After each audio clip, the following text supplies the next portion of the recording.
पल्ले रे गांठ बांधे जेड़ी लाख रुपया री बात।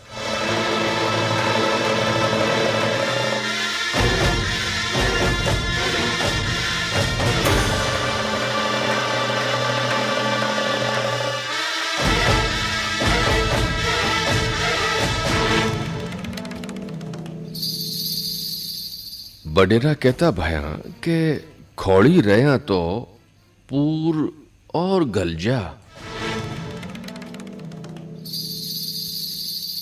असल में आ एक शेखावाटी अंचल में बहुत लोकप्रिय लोक कहावत है कि खोड़ी रहा तो पूर और गलजा। जे खोड़ी बच जा तो उनरे माए चीथड़ा है, पूरिया है और बरी सके है और सियाड़े वास्ते वा राली या कोई गुजड़ो बनी सके है। बात इतीज नहीं है।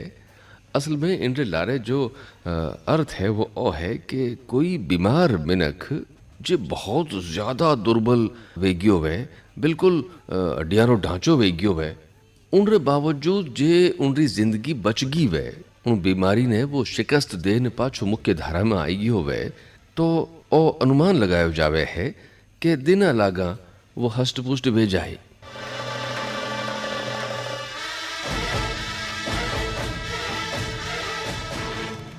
बुरे टाइम रे बाद चोखो टाइम आया ही करे, बीमारी रे बाद तो तंदुरुस्ती तय है। तो इन वास्ते बडेरा कहो कि खोड़ी रहा तो पूर और गलजिया।